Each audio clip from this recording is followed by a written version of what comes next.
तो हमारे साथ रुचिका अग्रवाल हैं बीजेपी से, यश श्रीवास्तव कांग्रेस से हैं और अभिलाष खांडेकर वरिष्ठ पत्रकार हमारे साथ लगातार बने हुए हैं। यश श्रीवास्तव, आपके पास मैं पहले आ रही हूं। अब योगी के बयान के बाद से पूरा विपक्ष मोर्चा खोल देता है बयान के खिलाफ। क्या ये बहुत बड़ी कमी है विपक्ष की, जिसका आकलन विपक्ष नहीं कर पा रहा है? खुद को बेहतर करने से की बजाय दूसरे की लकीर को छोटी करना प्राथमिकता हमेशा नजर आई है विपक्ष की।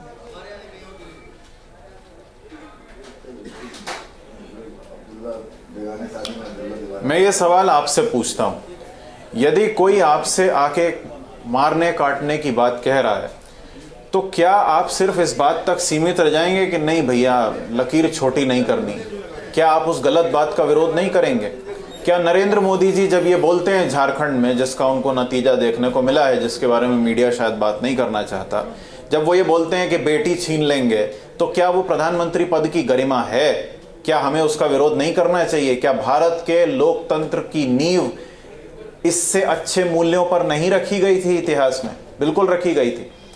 हम अभी भी कहेंगे, हमेशा कहेंगे, ये बटेंगे कटेंगे कि हम खिलाफ हैं, और एक को सेफ, किसको सेफ किया जा रहा है वो भी सबको पता है। लेकिन ये नारा तो सूट कर गया ना, राजनीतिक लिहाज से भी, लोगों के मत के लिहाज से भी। क्यों कल नागपुर में इनके लड़के, लेकिन यश ये तो नारा सूट कर गया ना बीजेपी को। और नहीं, मैं वही बोल रहा हूं मैं। यदि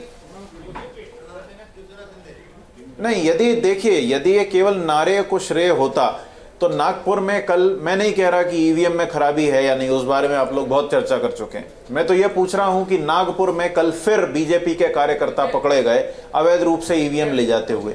यदि इनको जीत का इतना विश्वास था और इनको अपने काम पे विश्वास था तो इनको ये ईवीएम ले लेके भागने की क्या जरूरत थी? चुनाव आयोग का डेटा चुनाव के एक दिन पहले, यानी कल शाम को, नतीजों के एक दिन पहले महाराष्ट्र के राज्य का जनसंपर्क विभाग पब्लिश कर देता है। कैसे कर देता है? ये सब बातें हमें नहीं भूलनी चाहिए और हमें अभी भविष्य भी देखना चाहिए। हम हर बार विपक्ष में रहते हुए अपना ये जिम्मेदारी से सवाल उठाते हैं कि चुनाव जीतना और चुनाव जीतने के बाद जनता के लिए कर्तव्यबद्ध होना दो अलग अलग बातें हैं। बीजेपी ने चुनाव जीत के क्या किया है या क्या कर रही है? अभी जब कल को धारावी उठा के अडानी को दी जाएगी तो धारावी के लोगों का भविष्य क्या होगा? ये सवाल मीडिया उस समय पूछता है या नहीं? वो तो अब नतीजों से तय हो गया कि महाराष्ट्र की जनता ने क्या सुना, क्या करना चाहा और किसके हाथ में क्या भविष्य सौंपा है। बहरहाल यश, एक बार रुचिका अग्रवाल का रुख कर रहा हूँ बीजेपी की तरफ से। रुचिका, आपने एक बात पे ध्यान दिया, यश, क्या मतलब कांग्रेस और उनके सहयोगी दलों ने यही कहा है कि दरअसल ये जो जीत आपको मिली है, प्रचंड सी, ऐतिहासिक सी महाराष्ट्र में, ये जीत आपकी नहीं है, ये ईवीएम की है, इलेक्शन कमीशन के मोनोपोली की वजह से मिली है, इसमें आपको क्रेडिट कुछ नहीं मिल सकता है। अब इसका काउंटर आप क्या देंगे वो समझाइए ज़रा, ये बहुत ज़रूरी है समझाना, क्योंकि सुबह से जैसे रुझान बढ़ते चले गए, हर विपक्षी दल सिर्फ लोकतांत्रिक की जितनी भी पद्धति और प्रणाली है उनके ऊपर प्रश्न उठा रहा है।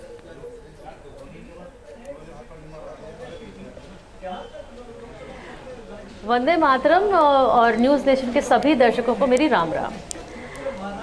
देखिए, ये चीज़ मैंने कल और परसों भी मैं कुछ डिबेट्स में थी, मैंने तब भी बोली थी कि अभी से इनका जो रोना है वो शुरू हो जाएगा।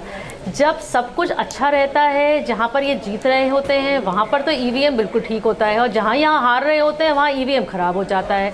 ये जो दोगलापन है इनका, वो हमेशा हमने हर इलेक्शन के बाद देखा है। पिछली बार भी हमने देखा, हरियाणा अगर हम जीते तो उस समय हरियाणा में ईवीएम ख़राब था, भ्रष्टाचार था, इन्होंने सारे रोने रोए, विक्टिम कार्ड खेला, दुखियारा, अपने आप को दुखियारा दिखाया। और उसके बाद अगर जम्मू कश्मीर हम नहीं जीत पाए तो, और ये खुद जीते, तो उसमें इन लोगों के लिए सब कुछ अच्छा। तो ऐसा नहीं हो सकता ना कि मीठा मीठा गप गप और कड़वा कड़वा थू थू। जिस तरीके की बातचीत ये लगातार करते रहते हैं, अगर ईवीएम महाराष्ट्र में गड़बड़ है तो झारखंड में तो हमारे लिए थोड़े से नतीजे जो है हमारे विपरीत हैं। हम तो नहीं कह रहे हैं कि ईवीएम खराब है वहाँ पर, हम तो जो कुछ भी अगर जनता ने मैंडेट दिया है हम उसको एक्सेप्ट कर रहे हैं। हम पूरी तरीके से हर चीज़ को एक्सेप्ट करके उस जनता के मैंडेट को सहर्ष स्वीकार कर रहे हैं। जहां पर हमें मैंडेट मिला है, हमारे फेवर में मिला है। चलिए खैर, आप लोगों के लिए तो ये बहुत बेहतरीन मौका भी है रुचिका। और सबसे बड़ी बात ये कि अब मंथन ये होगा, मंथन ये हो रहा होगा पार्टी में कि अब सीएम कौन बनेगा। 3 बजे जो प्रेस कॉन्फ्रेंस होगी उससे क्या कोई संकेत मिलता है या नहीं। हमारे साथ वीरेंद्र सोनवाने भी जुड़ चुके हैं, शिवसेना के नेता हैं शिंदे गुट के। मैं आपके पास आऊंगी वीरेंद्र जी, लेकिन एक बड़ी अपडेट है इसी बीच। यूपी उपचुनाव से जुड़ी हुई बम्पर जीत पर सीएम योगी ने पोस्ट किया है एक्स पर। उन्होंने कहा उपचुनाव में जीत मोदी जी पर अटूट विश्वास की मोहर है। बटेंगे तो कटेंगे, एक रहेंगे तो सेफ रहेंगे, ये नारा फिर से सीएम योगी ने अपने इस पोस्ट के जरिए दोहराया है।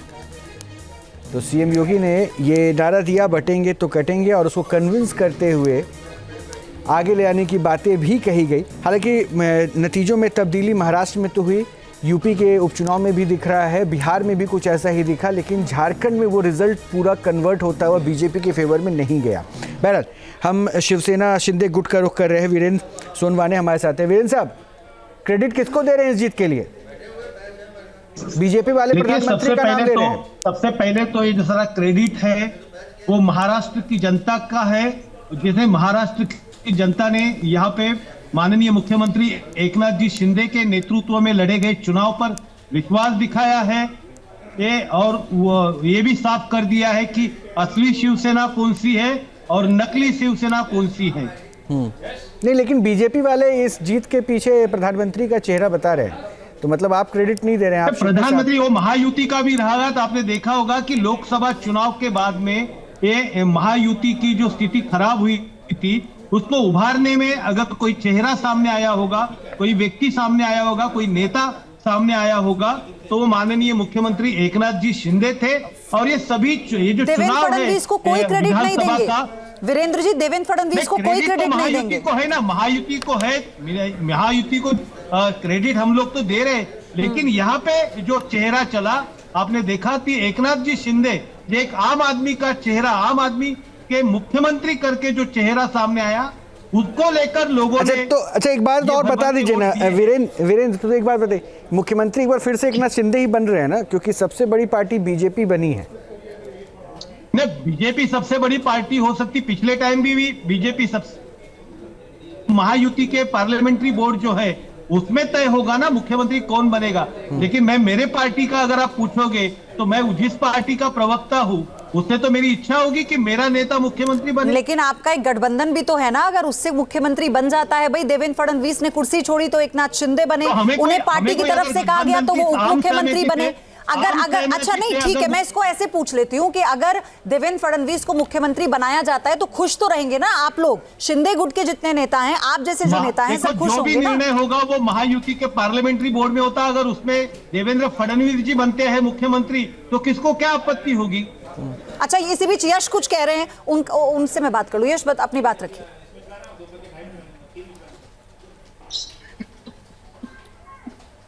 जी, तो देखिए, अभी जीत घोषणा पूरी तरह शायद ऑफिशियली हुई भी है कि नहीं, कई जगहों पर आज बहुत सारी जगह चुनाव है और अभी दिख रहा है। 2 दिन पहले शिंदे जी कह रहे थे मैं सीएम की रेस से बाहर हूँ, फडणवीस जी ने भी शायद थोड़ा सा जता दिया कि नहीं भाई मैं सीएम की रेस में नहीं हूँ।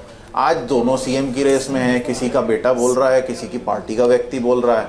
अब सोचिए आगे चल के यदि वही धारावी प्रोजेक्ट में ये 2 राय अलग अलग हो गई या कुछ हो गया तो ये महायुति, जिसकी युति थोड़े दिन पहले खत्म हो गई थी, वो अचानक वापस जुड़ गई। ये फिर अगर टूटने लगी तो क्या करेंगे? अरे अपना घर तो संभाल लीजिए। अभी आप अपना घर तो संभालिए ना। ये बात तब अच्छी लगती, ये बात तब अच्छी लगती जब आपने इतनी बड़ी चर्चा ईवीएम पे ना कर ये की होती कि हम आत्ममंथन के पॉइंटर्स पे करेंगे। नहीं, आपने रुचिका जी को और एकनाथ शिंदे जी के साथी को पूरी तरह सुना है। आप मेरी बात भी, ये सब आप लोगों की जो है ना, ये इल्जाम लगाने की, आपको भी सबसे पहले सुना है, मौका दिया, सबसे पहले सुना। रही अस्थिर आपके हिसाब हिसाब से थोड़ी ना छोड़ चीजें होंगी, दीजिए किसको victim सुनना card नहीं निकाल सुनना। नहीं बस है आप ये। वही आप करते छोड़ रहिए, वही दीजिए करते ना। रहिए। टोक रहे हैं, अभिलाष मुझे बार-बार खांडेकर, टोक रहे हैं। अभिलाष आप इन खांडेकर, लोगों को भी टोकिए कांग्रेस ना की फिर। चिंता क्या दिख आपने रही है क्यों आपको? नहीं आप अभिलाष खांडेकर, कांग्रेस की चिंता क्या दिख रही है? वन सेकंड, आप मुझे- आपने अपना हाथ ऊपर किया, अपनी आप ये- बात रखना चाहते थे, फौरन मैं आपके जो मैं पास आई। समझ रहा तो ये हूँ। विक्टिम कार्ड तो खेलना छोड़ दीजिए, आप लोग की पुरानी आदत है, इससे कुछ नहीं होने वाला। आत्ममंथन करेंगे तो शायद आप कुछ कर पाएंगे, छोड़ दीजिए ये। खांडेकर साहब, विक्टिम कार्ड हम नहीं, विक्टिम कार्ड वो खेलता है जो अभिलाष अपने आप को खांडेकर साहब। बताता है कि मैं तो 40 साल भीख मांगता था, मैं तो 2.5 किलो गाली रोज खाता जी हूं। मैं बोलना चाह रहा हूँ, लेकिन मेरी बात कोई सुने जब ना। नहीं, आप बोलिए ना, बोलिए ना।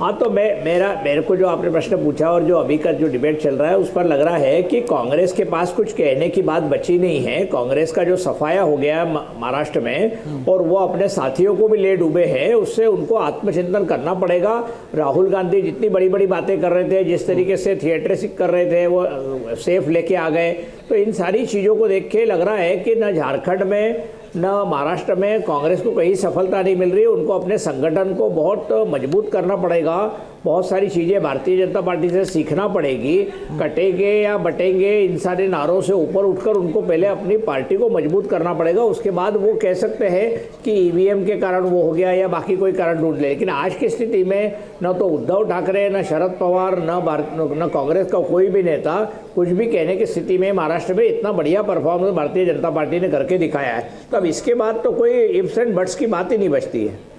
हाँ बिल्कुल, और सबसे बड़ी बात यह है कि जिस पोजीशन में अभी बीजेपी है, अगर जैसा वीरेंद्र जी भी कह रहे थे कि वो चाहते हैं कि एकनाथ शिंदे मुख्यमंत्री हो, वो तो सारा क्रेडिट उन्हीं को दे रहे हैं। तो कहीं ना कहीं जब इस बात पे चर्चा होगी कि चेहरा कौन होगा, इसकी स्वीकार्यता क्या उतनी आसान होगी? क्योंकि महाराष्ट्र का इतिहास रहा है सर, स्वीकार्यता तो किसी भी गुट में उतनी जल्दी नहीं आई। वैसे महाराष्ट्र में जो रुझान है, रुझानों में जो तस्वीर दिख रही है उसमें बीजेपी को प्रचंड बहुमत मिलता दिख रहा है और ऐसे में महायुति की जीत के साथ देवेंद्र फडणवीस के दोबारा मुख्यमंत्री बनने की भी प्रबल संभावना है। रुझानों में बीजेपी सबसे बड़ी पार्टी बनकर उभर रही है। शिंदे गुट के पास संख्या बल कम है, लेकिन वो भी सीएम की रेस में। अब पार्टी आला कमान को तय करना है कि आखिर महाराष्ट्र की गद्दी पर कौन काबिज होगा।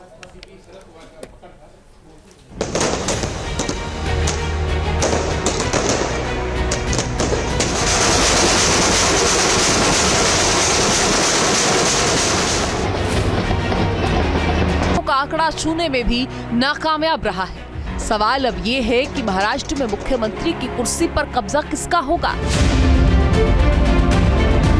ये सवाल इसीलिए भी अहम है क्योंकि गृह मंत्री अमित शाह ने चुनावों से पहले ये कहा था कि मुख्यमंत्री का चयन चुनाव परिणाम आने के बाद किया जाएगा। देखिए, सबसे पहले आपने जो पूछा मुख्यमंत्री का सवाल, इसका मैं जवाब दे दूं, क्योंकि काफी लोगों के हाथ जो खड़े हुए हैं उसके बाद खड़े नहीं होंगे। अभी महाराष्ट्र में युति सरकार का नेतृत्व एकनाथ शिंदे जी कर रहे हैं। एकनाथ शिंदे जी हमारे मुख्यमंत्री हैं और चुनाव के बाद मुख्यमंत्री कौन होगा, तीनों पार्टियां इकट्ठा बैठकर इसका तय करेगी। हम शरद पवार। अगला सवाल ये है, मुख्यमंत्री का चेहरा कौन? देखो, मुख्यमंत्री का निर्णय तो महायुति लेंगी, लेकिन मेरे नेता एकनाथ शिंदे साहब, मुझे लगता है एकनाथ शिंदे साहब मुख्यमंत्री। महायुति का ही सीएम बनेगा। और बट ऑब्वियस, जिस पार्टी बड़ी है उस पार्टी को ज्यादा चांस रहता है और भारतीय जनता पार्टी आज 125 के आसपास जाने की शंका अपना चांसेस है। और मुझे लगता है भाजपा का सीएम बनेगा तो हमारे देवेंद्र फडणवीस साहब ही इस महाराष्ट्र के मुख्यमंत्री बनेंगे। परिणाम क्या आने वाला है जानना है क्या? जरा जोर से बोलो, जानना है? देखो 40 गांव वालों, 23 तारीख को अघाड़ी का सुपड़ा साफ होने वाला है। अरे शिवराय के महाराष्ट्र में महायुति की सरकार बनने वाली है।